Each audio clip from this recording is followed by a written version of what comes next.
Prepare to set fire to the index card of allowable opinion. Your daily dose of liberty education starts here. The Tom Woods Show. Hey everybody, welcome to the Tom Woods Show, episode 2391. Very glad to be joined by Rav Arora today, who is a writer. He's got a Substack that is very, very much worth reading, but he co-hosts a podcast with our good friend Jay Bhattacharya, the Stanford professor who was a member in good standing of the Stanford community for quite some time until he had a dissident opinion, and then good grief, what happened to him. But Rav, welcome to the show. I guess we're both fans of Jay Bhattacharya. Hey, Tom. Yeah, great to be here. Yeah, I'm a big fan of Jay's, and he and I enjoy doing the Illusion of Consensus podcast on Substack, the Illusion of Consensus, where we have our articles and our podcast. It's a great time. So before we get into your, what you've been up to and some of the difficulties you've run into in just more or less trying to tell the truth, I like the title of the podcast, The Illusion of Consensus, because I think that, that's very descriptive of what we've just endured. We've been given the impression that all the respectable people think a certain way, and then you have obviously respectable people who think another way, and those people are just ignored or smeared or deplatformed or whatever. So what exactly goes on? I guess it's still kind of a young podcast. It's got, I think, just over a dozen episodes. What are you trying to do there?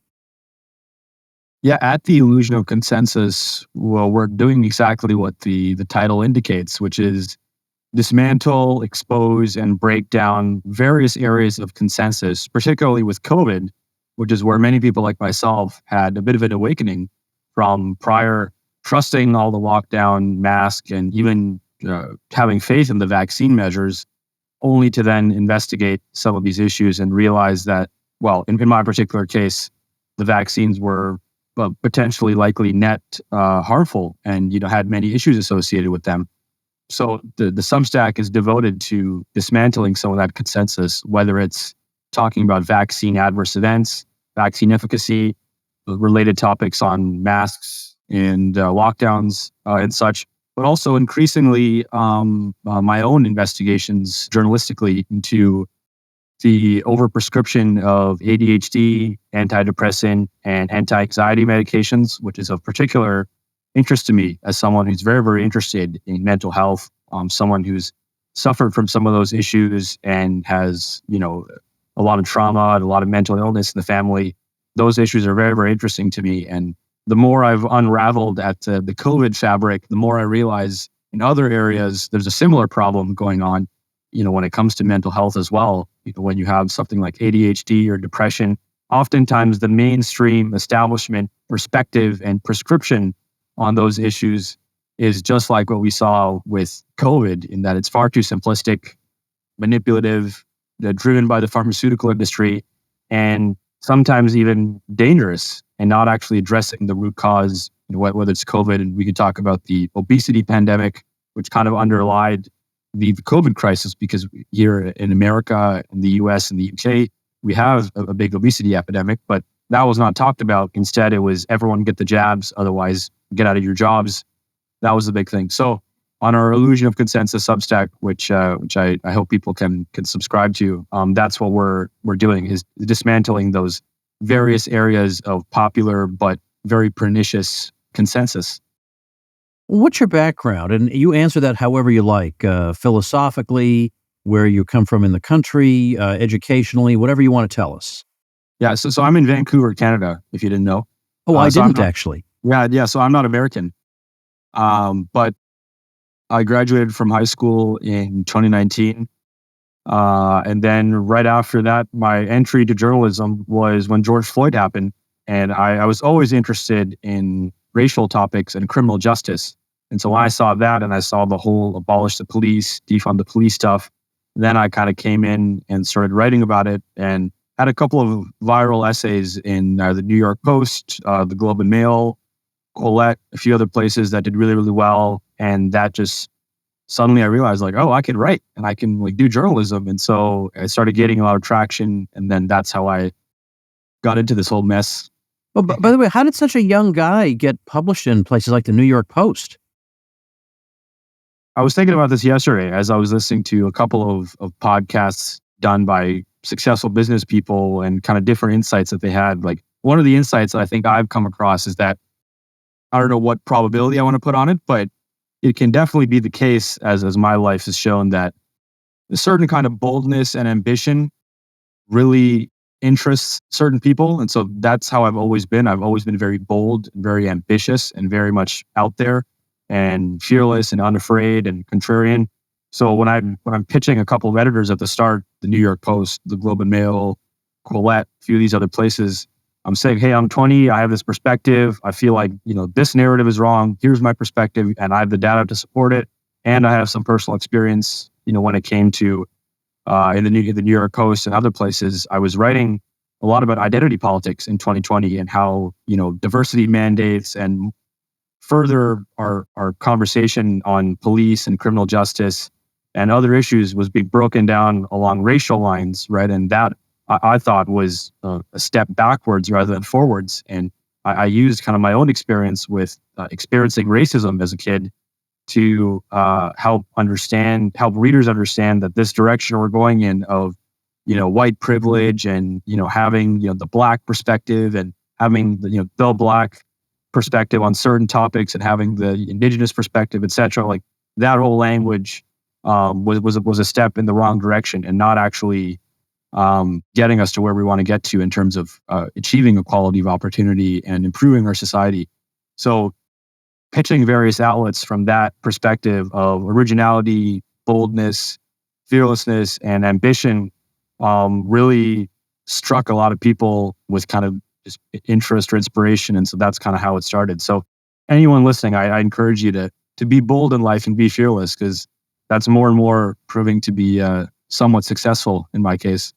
Well, of course, in a minute, I want to talk about what suddenly started happening when you would submit articles that touched on certain sensitive topics. So we'll get to that in a minute. But I know Canada was pretty tough in terms of lockdown, more or less everywhere. But were there some parts of the country that were worse than others?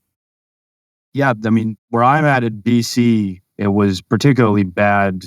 The vaccine mandates that were imposed.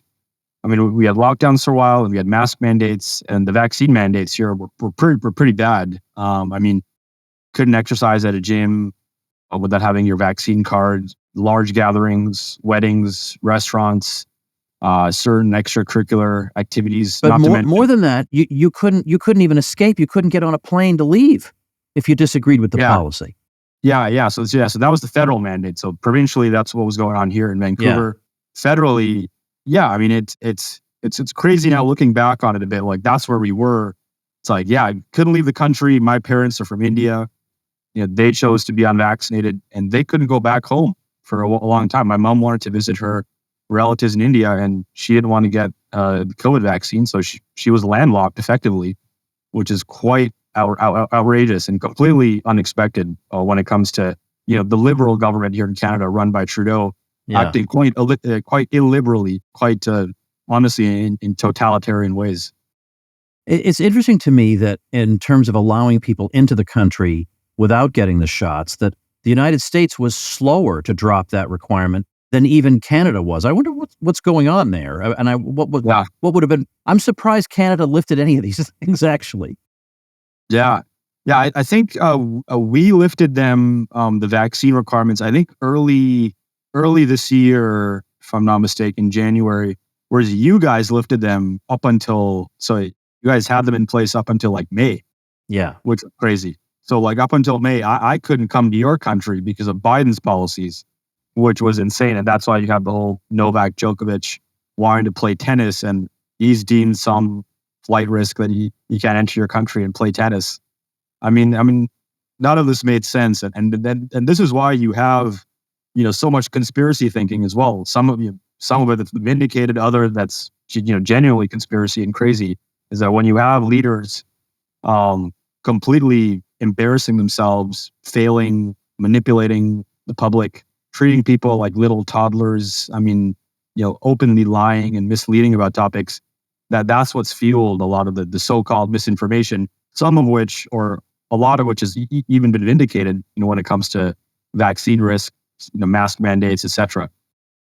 By the way, just in parentheses, Jay Bhattacharya is a professor at Stanford. He has an MD and a PhD, and he lives in the U.S.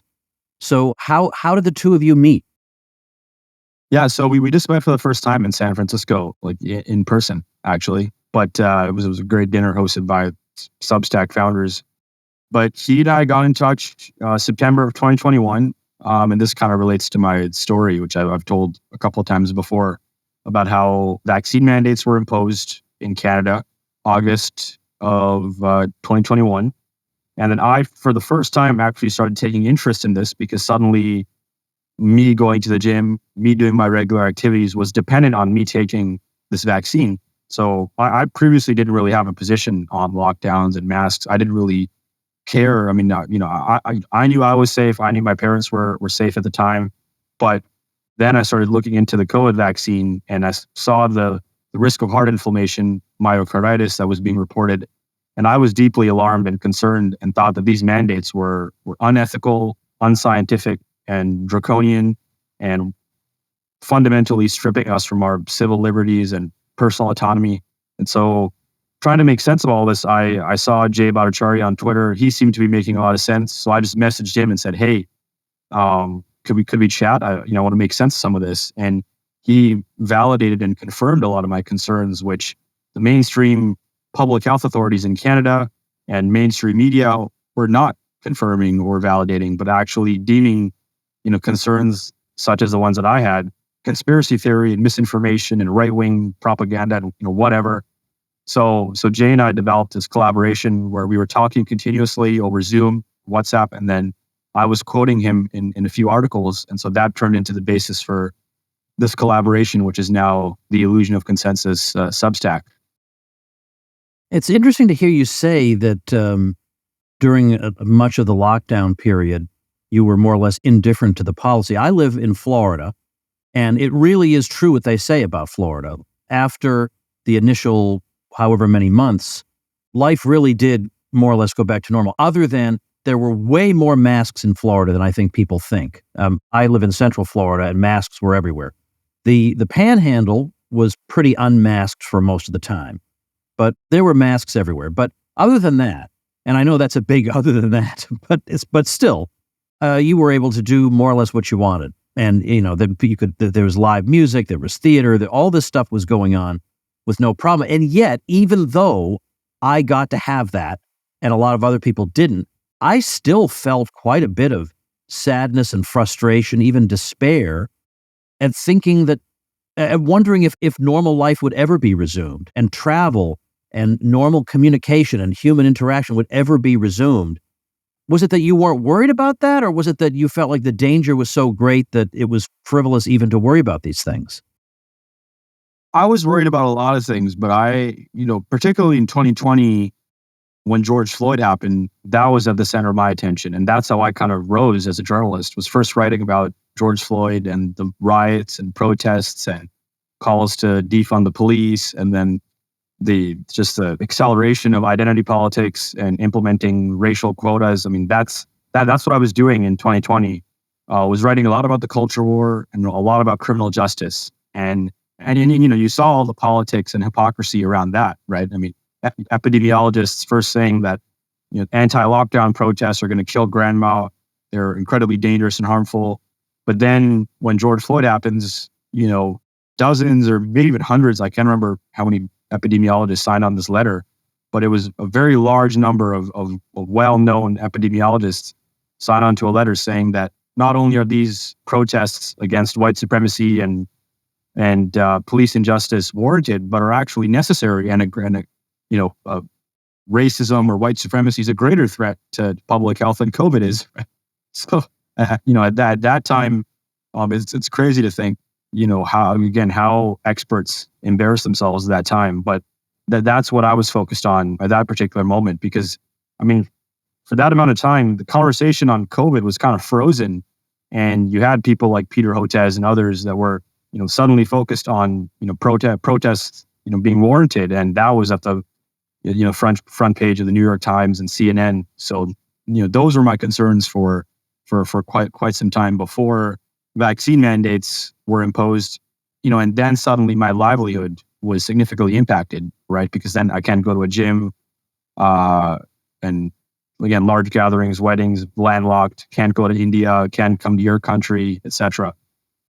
Well, let's talk about now. Here you are, this young up-and-coming writer, having considerable success, publishing in fairly prominent outlets, and then something happens because you think to yourself, "Yeah, I'm this young contrarian voice, with an energetic writing style and an interesting dissident point of view. Surely they'll welcome my dissident views on these other topics."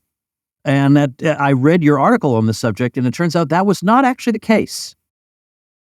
Yeah, I was quite shocked at the response I got, because I saw I'd been immunized from, cancel culture and, backlash for taking controversial positions, which I never thought were controversial. I just thought I was speaking the truth and writing with the facts. But, I was taking the controversial positions on, reporting on the rise in homicides in Minneapolis and how residents in inner city communities were actually against abolishing the police, yet the mainstream media took a different slant to that problem. And I'd established myself as a writer, taking some of those positions and building relationships with editors that were in some cases less open to that, but became open to that. In other cases, open to that from the start.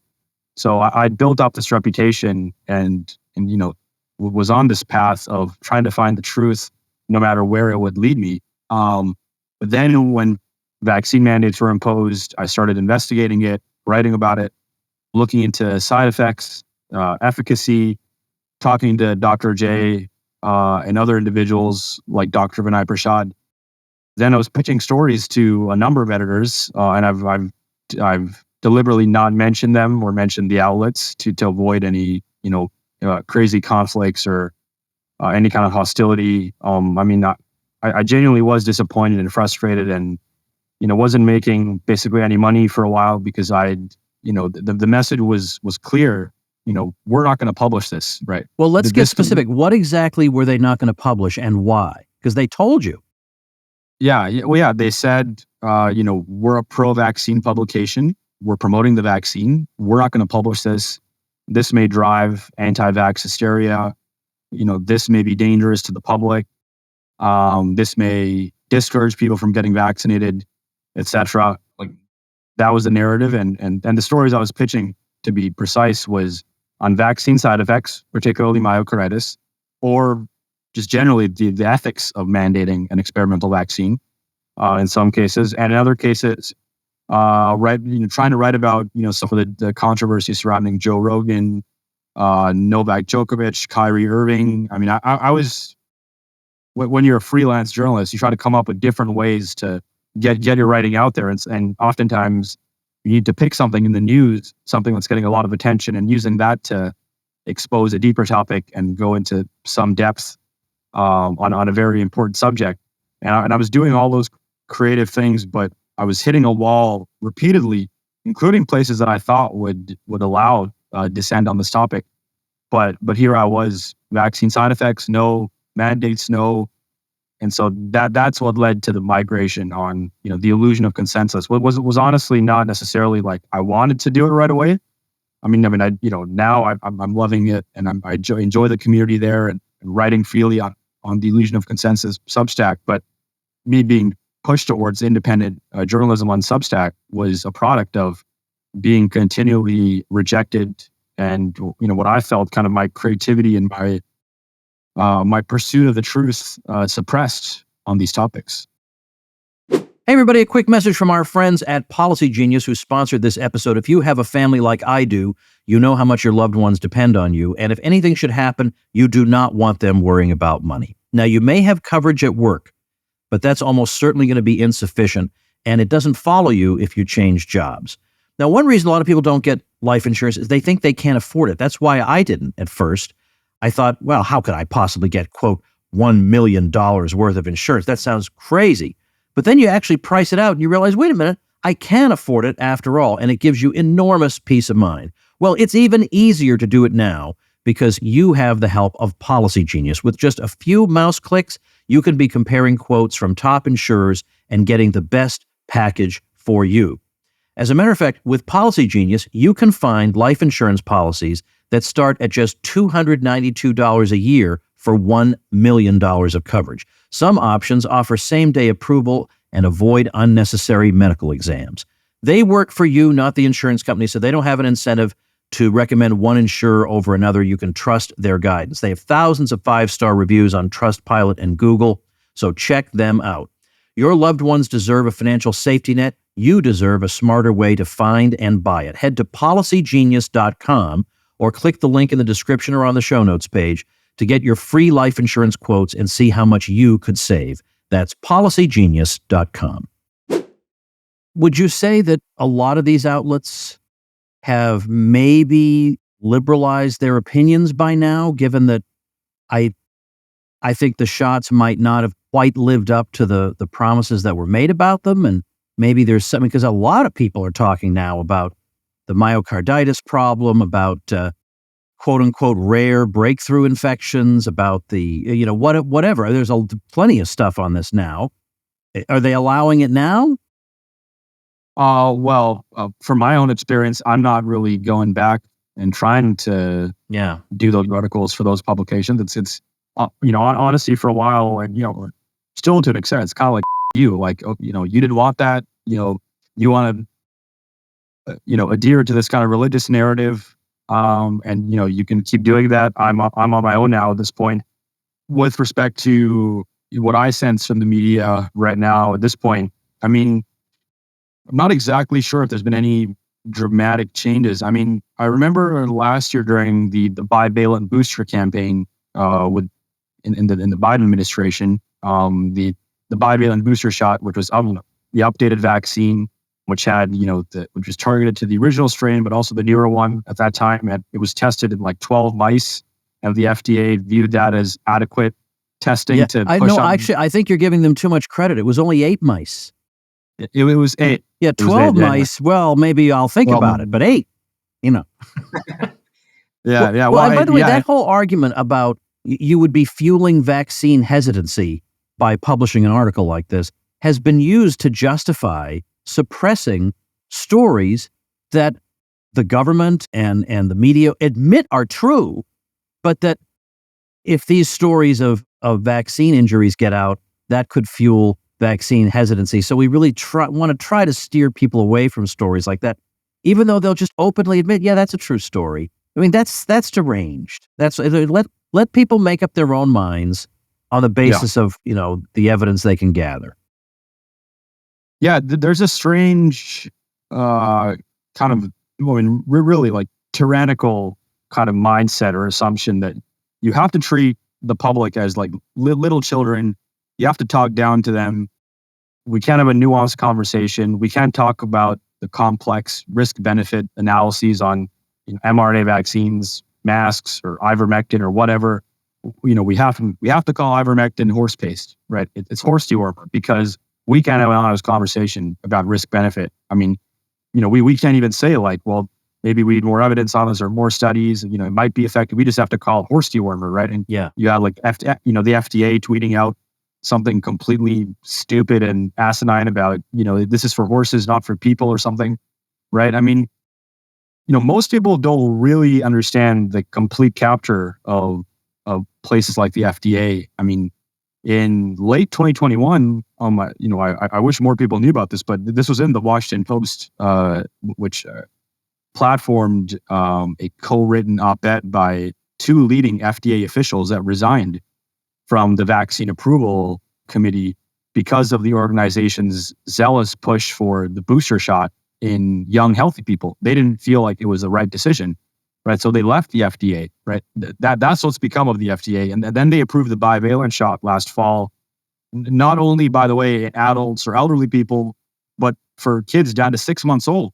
The FDA was saying, if you're a 7-month-old baby, right? If you're the parents of a 7-month-old baby, they should get vaccinated, right? And then you had all the complete propaganda, in my opinion, right? During Christmas time, all the Christmas campaigns of, well, you're going to be with your family during Christmas time, get your 4th or 5th or 6th bivalent booster shot. And now here we are, by the way, we're in that same cycle with Moderna and Pfizer. There's press releases yesterday about how preliminary preclinical studies in mice show that their new updated booster shot has shown, surprise, surprise, an increased antibody response or increased antibody titers, which means basically nothing, when it comes to real world implications and efficacy in the real world. I mean, you have to do trials on human beings and see if you're getting the same rate of adverse events or a different rate or what the efficacy exactly is. But I won't be surprised if the FDA approves the new updated booster shot and the Biden administration will push these on Americans, which I think is completely dangerous and reckless. You may recall that at one point, the official sources were telling us that COVID was a top 5 killer of children. Now, anybody even remotely following this matter knew that was false. There's no way you'd be tricked by that. And yet all the official sources were saying that. And it was a lay woman with no statistical or medical background who just looked at the data, this Kelly Cronert from Georgia, I had her on the show, and great. Said they're all full of it, and they had to retract it. And so I had a whole thread on this on Twitter, which I'm sorry, I'm going to be the last person on earth still calling it Twitter. I just can't change. But Jerome Adams, the former Surgeon General, jumps into my thread and starts saying, well, the experts can't get everything right, but in general, we need to defer to them. And this, and I said, but hold on a minute. I said, this isn't like I'm asking you to distinguish between two extremely similar things and only an expert could distinguish them. Yeah. This is a matter where anybody remotely knowledgeable knew that was a fake statistic. And that was what I said. Yeah. We all knew that, and it took this lay person to point it out, and then you wonder why nobody trusts public health. Who would? Yeah, well, first of all, Jerome Adams is a complete joke. I don't trust the guy. I saw one of his tweets like today saying that, well, the updated booster shot looks good, and Americans should be getting it, and here are the reasons why. And it's like, what reasons do you have? But when it comes to like the errors from the CDC, I mean, it's not just that one thing, right? It's not just that. There was a whole paper written by Dr. Vinay Prasad and Dr. Tracy Beth Hogue. Oh, listing all the things they got wrong. Yeah. It wasn't just one thing, man. You look at the peer-reviewed paper, it's like dozens of errors. Yeah. Over and over and over again. It's like, you guys need to like fire your employees and like invite like a few Substack bloggers like myself who like don't have any scientific background to do your freaking statistical analysis. Right. This doesn't even pass like grade 12 statistics, honestly. It's a joke. I brought up the children one in particular because of, you were talking about childhood vaccination. And so that reminded me of that particular episode because that statistic was being thrown out there alongside the propaganda about vaccinating young people. That, well, you see, look, it's a major, major threat to your kid. And so you better go out and do. I mean, it was an unbelievable attempt at manipulation. And thankfully, we had, sensible people who realized what was going on. But I mean, these are, I don't know how you put a benign spin on that. Yeah. I mean, that there was never, the risk towards kids. I mean, I've had exchanges with Peter Hotez publicly where I've gone back and forth with him. I'm actually on a friendly basis with him, by the way. And I've tried to arrange a podcast and hopefully we can make it happen. But he and I have gone back and forth publicly where I've asked him like, hey, honest question, Peter, should someone like me get the bivalent booster? Should healthy people in their 20s consider getting the 4th shot? Because I'm not seeing the data. And he comes back to me multiple times and says, due to the serious grave risk of long COVID and hospitalizations, I urge young people, I'm paraphrasing him, I urge young people to get the bivalent booster shot. And it's like it's just embarrassing. And it's just like, well, like one can't help but think about, certain conspiracy theories or certain uncharitable interpretations, let's say, of these guys. Is Peter Hotez, who's a vaccine expert, who has many more degrees than I do, many more years of education and expertise in this area. Like, is he, can he not read data the way this 22-year-old, kid like I can? Like, why can't he understand that, from the start, when it comes to younger people, but also older people as well, that this was a problem primarily of obese, immunocompromised, and elderly people and people with multiple comorbidities. Everyone other than that was not facing this colossal existential risk that was being promoted in the media. What did you have the exchange with Mark Cuban about? Yeah. So Mark is just such an interesting, case study of just being captured by the mainstream dominant narrative on COVID. This kind of rich billionaire Democrat elite class of people that read the New York Times, watch CNN, MSNBC, Rachel Maddow. These people are your arbiters of truth, right? And so you have someone like him who, it was, the backstory is that, I'm not sure I can even fully reveal some of the behind the scenes stuff, but there was a behind the scenes exchange which Joe Rogan had a hand in playing about a year ago between me and Mark, and it was about the vaccine myocarditis issue, and he and I had this big exchange, and basically he was not at all admitting to any of the data on vaccine myocarditis. And then Joe, for whatever reason, he was asked by Patrick Bet-David on his podcast in early August about Mark Cuban. Now Mark has criticized Joe. And then Joe brought up, I've seen Mark's exchanges with Rav over email, about the stuff, and he doesn't know what he's talking about. Then I posted, and then Mark sees it, and then Mark gets, quite triggered, that Joe was talking about him in this negative way, and so he went after me and Joe, and he and I had this extended back and forth about this particular topic, about vaccine myocarditis and mandates. And it's, people can go read it. It's on my Substack. I've kind of organized it so people can read step by step how it happened. But essentially, it's a story of Mark just visibly and publicly displaying complete cognitive dissonance, complete kind of mental breakdown, not understanding the reality of the situation, kind of like, I guess, if I were to offer an analogy, if suddenly we learn tomorrow that, eating vegetables is incredibly bad for you.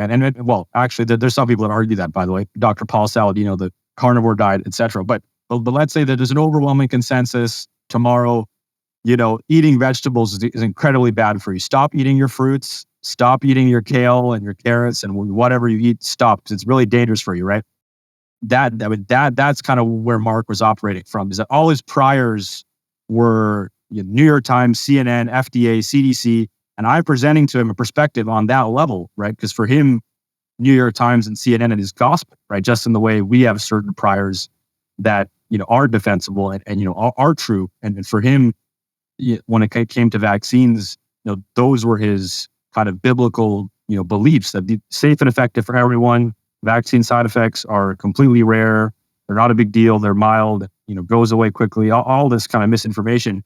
And so he and I are just going back and forth, and he's just hasn't recognized the level of capture and corruption in some of these agencies like the FDA and the CDC. Hey folks, let's take a minute to thank our sponsor, CrowdHealth. We all know how bad the American healthcare system is and how ridiculous the quote-unquote health insurance that we all have is. We've got increasing premiums, deductibles are getting larger, claims denials happening more frequently. The whole process is extremely opaque, the opposite of transparent. And this headache is exactly why CrowdHealth was created. It's not health insurance. It's a better way to pay for healthcare through crowdfunding. You can break free from the antiquated insurance system without breaking the bank and get into a healthcare option that fits your needs. Let me tell you a little something about Anthony from New Jersey, who wrote to tell me this. I heard about CrowdHealth on your show a while back and signed up with your link. My wife and I are in our early 30s and are expecting our first child in October. That's really soon. To date, they have been great to work with, and I wanted to pass along a good review for them. I was curious to see how this would all work out during pregnancy, but they have been great. Highly recommended. Well, the way it all works is CrowdHealth gives you the kind of peace of mind that traditional insurance does not. So your $50 a month gets you the resources you need to get the kind of care you want. So that means telemedicine visits, discounted prescriptions, so much more. No doctor's network screwing things up. You'll have access to your own personal care advocate who will help you navigate the complexities of health events and even negotiate bills on your behalf. So it's time you opt out of restrictive health insurance plans and let CrowdHealth fit your healthcare needs. Get started today for just $50 per month. Go to joincrowdhealth.com/woods to get the health care you deserve. CrowdHealth is not insurance. Learn more at joincrowdhealth.com/woods.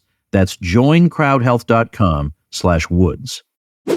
The way I think about it is, look, obviously, if I need to get my car repaired, I want a quote-unquote expert on car repair to do it. I don't want somebody who's practicing astrology to try to figure out how to fix my car. I want the expert to do it. So on some level, I acknowledge expertise and the value of it. But there obviously are some fields that are just beyond screwed up for whatever reason, that are just screwed up. And it would seem to me that after one failed prediction after another coming from so-called public health, I guess my question would be, what more do these people need to do for you to say, maybe I've misplaced my confidence in them? Oh, what exactly would need to happen for you to say that? And I mean, all the times it was predicted that Florida was going to be in the toilet and there are going to be corpses all over the street. And in age-adjusted COVID mortality, where number one is the worst, and 50, all 50 states plus the District of Columbia, 51, Florida's all the way down at 36. Now, not one of these people would have predicted that. Not one. They all would have said top 5, for sure it'll be top 5, if not number 1. 36. That doesn't make him think, maybe this was overblown. Maybe we didn't understand it that well. Maybe the experts are pulling their science out of their you-know-where. I mean, really, what would it take? This is a rhetorical question. I don't know what it would take for him, but apparently it would take a lot. Yeah. I mean, that's a good kind of hypothetical question. I mean, what would it take? I've talked to some people who you may know who actually would disagree with us, some very well-known people, and they're still explicitly operating from like, if we find out, definitively, I guess, that the Pfizer Moderna vaccines were more harmful than we thought. Like if there's already good data on this, in my opinion. There's a study by Freeman and colleagues in the journal Vaccine, which found a 1 in 800 serious adverse event rate associated with the mRNA vaccines, far higher than any other vaccine we've seen. And other vaccines, like the 1976 swine flu vaccine, was pulled off the market for adverse event rates of 1 in 100,000. But here with COVID, we're seeing ballparks of 1 in 800 with the mRNA shots, right? So, I already think there's good data on that. But I've had the author of that study, on my podcast to talk about this stuff, and their study's not promoted, right? They can't go in the New York Times and talk about their study. They're not on CNN or even Wall Street Journal to talk about their study. They can't get any press release for it. It's basically me and maybe one other person or a couple other people that are talking about their study. No one else is. So there is that problem. But I guess if more and more data comes out, which I think definitely will, then I think these people will be forced to confront with the harsh reality. And I think there are a couple of things that we're waiting for. We're waiting for Pfizer and Moderna's subclinical myocarditis studies, which there's been a couple of small studies looking at subclinical myocarditis. So elevated troponin levels in young adolescent boys and girls, which isn't classified as clinical myocarditis. So they're not necessarily experiencing symptoms, but there has been some heart damage or some elevated cardiac biomarkers.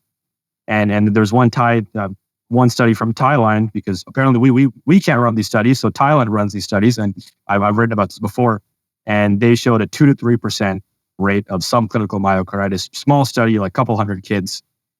2 to 3% of them had elevated cardiac biomarkers. And if that's extrapolated to the broader population, then what we're looking at, and that this really concerns me, is massive numbers of young people and older people that had adverse side effects that they don't even know about and that may have long-term implications. Right. So, and you would assume, and I say this as not a medical person, but just somebody with common sense, that with each new booster you get, you're intensifying the problem. And so, and again, as you say, with long-term implications, what does this mean when these people all turn 50? What does it mean? This seems like a legitimate conversation to have, and yet you can't have it for some reason, or you can. there are only certain corners that are allowed to have it or something. I don't know. My view on all this has always just been there's no reason not to allow adults to have conversations. It's not a bad thing to some people will have conversations that are all wrong. But the problem is if you give a monopoly to one institution over what is acceptable, what is misinformation, what is disinformation, and what is legitimate mainstream medicine, I don't know that there's any one institution that can be trusted with that power. And it certainly is not the U.S. government, which has a horrific record. I mean, these are people, when you look at the Michelle Obama school lunches, she thinks nutrition studies ended in 1977, for heaven's sake. Yeah. Like, these are people who told us it was bad to eat eggs. It's going to hurt you to eat eggs. You don't want to do that. You want to eat whatever, 11 servings of grain a day. I think it's much, much better to have a robust discussion with numerous people. Yeah, and by the way, actually, since this is like fresh, so what I was talking about, what we're talking about long-term, safety of mRNA vaccines, there was a disclaimer that Pfizer got South Africa to sign. It's been on Twitter the last couple of days. Yeah, and I don't know if you've seen this, but I'm reading exactly. I'm reading exactly from the disclaimer, which says that. Purchaser further acknowledges that the long-term effects and efficacy of the vaccine are not currently known, and that there may be adverse effects of the vaccine that are not currently known. Further, to the extent applicable, purchaser acknowledges that the product shall not be serialized. So that's directly coming from Pfizer. This is not conspiracy theory, right? They themselves cannot possibly know some of the long-term adverse effects, and I'm waiting for that subclinical study, which, by the way, was supposed to be submitted in December of 2022, and then they got an extension to, I believe, June of 2023, and we still haven't gotten the results of the subclinical myocarditis study, and I predict that it's going to be a big bombshell, but I don't know what they're doing right now and how. I mean, we know pharmaceutical companies manipulate the results. We know what they say, in their studies, so many studies on vaccines of, well, there's a risk of myocarditis, but the vaccines are generally considered safe and well received, blah, blah, blah, blah, blah. Like there's all these ways where pharmaceutical companies are able to manipulate the data and kind of interpret it or spin it in a certain way so it doesn't look as damning as it might. So we'll see what happens there. Yeah, it's one of these subject areas where people seem to speak in rehearsed phrases and sentences. Like when somebody just repeats a slogan to me over and over again, like safe and effective or vaccines work. I mean, I have honestly seen intelligent conversations going on Twitter, and somebody comes along and says, vaccines work, like 2 words are going to change people's minds. When people talk like that, that's actually what makes me suspicious. When people, because I went into this not thinking one way or another about vaccines at all, not thinking about the COVID one or anything. Didn't even cross my mind. Yeah. But when I look at people speaking with religious fervor about something and refusing to allow dissident voices, well, now that's when you're going to get more dissident voices. So if you don't want them, don't act like a cult. Then maybe you won't get as many.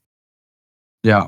I think a lot of us are allergic to that kind of religious fervor. Well, whether it's actually religious fervor, which when you talk to people of certain faiths and they're completely dogmatically attached to one way of looking at things, I'm someone who deeply respects, various religious traditions and, attends church, does meditation, studies different faiths, by the way, on the side of the university. I'm studying comparative religions. That's kind of my other thing. Well, most people don't know that about me, but that's one of my other interests. Now they do. When you see, the vaccine treated as this kind of, sacramental product, like you take this and this is going to uplift you and, put you in the good, virtuous group. And if you don't take it, then you're part of this, the sinful, dirty group. You're part of the out group. And if you want to be part of the in group, you get the sacrament. That's right when so many people turn completely skeptical and allergic to that kind of thinking, when it's like, you have to do this thing, otherwise you're a bad person, right? When things get overly moralistic, rather than actually data oriented and grounded with the facts, then you sow more and more distrust, and you end up losing what should be credibility in the FDA and the CDC. And so, when you have people like, like Sam Harris saying like, we need to trust the FDA and the CDC, it's like, well, yes, we need a trustworthy FDA and CDC, but it's not conspiratorial thinking on the public. I mean, yes, that's always existed on the fringes. You're never going to convince everybody, right? There's people that think right now the Earth is flat, right? There's people that actually think that. There's people that believe in QAnon. There's people that think all sorts of crazy things. People like my mom believes in astrology. Like, so there's all sorts of ideas that people believe, right? And you're never going to get to everyone. But this whole like vaccine hesitancy thing, like this is largely a product of the pandemic, not what's been going on before, right? When you look at countries like Canada and the US, vaccine hesitancy is not really a problem, right? Vaccines are very, very popular. When I go back to high school, like, which is not that long for me, right? Just going back 3 or 4 years, like, the school tells us like the nurses are here, get your flu shots. And I remember this like in grade 12, and I just called my mom like, hey, they're asking us to get the flu shots. And my mom's like, yeah, you can go get it. I'm like, all right, great. Go get the flu shot. Like that's always been the way people like myself look at these things. And people like Joe Rogan, many of the people in popular media, and alternative media, Jordan Peterson's talked about this. It's like you've always been a believer in vaccines, but this COVID pandemic has turned, us people into rational skeptics, right? We're not diehard anti-vaxxers. We're just people that are rational and genuine and want to learn what's actually good for our health. And so when we don't see the facts align with what the narrative is, then suddenly you have a problem of vaccine hesitancy that's not generated by conspiratorial thinking in general, but rather by the CDC, the FDA, and mainstream experts completely failing to promote the facts over the narrative. So the illusion of consensus, people can access that. I'm going to have it linked in the description and also on the show notes page, this is episode 2391. So tomwoods.com/2391. But can you just say it out? What would people type in to get to it? Yeah, it's it's illusionconsensus.com. I'm just going to double check. Yeah, illusionconsensus.com. People can check it out, and we sometimes do this. We can put it in the description because it's now that I've gone independent, it's very important for people to support us. We can forward you a link for a 10% off discount for anyone who wants to be a paid subscriber. Which when you get into independent journalism, that becomes more and more important. So anyone who would like to support us, that'd be great. Although we still keep a lot of content free, and we want to keep promoting as much work as we can without putting many things behind the paywall. But Dr. J and I do some exclusive Q&As and monthly Zoom calls with our paid subscribers and give them more exclusive content and video podcasts, etc. So that's the plug. Okay, well, we'll encourage that. As I say, check the description beneath the video, or if you're listening, tomwoods.com/2391, or just illusionconsensus.com. All those places are where you can get to it. Well, great to get to know you, Rav. I appreciate hearing your story and that you're intrepid and young and energetic and going to be doing a lot of good things for us for quite some time to come. Thanks so much. And say hello to Jay. Yeah, of course. Yeah. Thanks for having me on, Tom. And I enjoyed hearing more about your work on the recent Dave Smith Joe Rogan podcast. That was a nice surprise, wasn't it? Yeah. That was great. Yeah, I saw that. I'm like, oh, Tom's on there. It's great. So I've been delving more and more into your work. So that's how you and I kind of came into contact recently, is when I reached out to you. So I appreciate the work you're doing, and fighting the good fight, being pro freedom, and actually being a real libertarian in my view, as opposed to certain other libertarian thinkers and organizations that I felt got captured during COVID. I know. I mean, we can do an episode on that too. All right. Thanks a million. I appreciate it. Great. Thanks. And thank you, ladies and gentlemen. Become a smarter libertarian in just 30 minutes a day. Visit tomwoods.com to subscribe to the show for free, and we'll see you next time. Like the sound of The Tom Woods Show? My audio production is provided by Podsworth Media. Check them out at podsworth.com.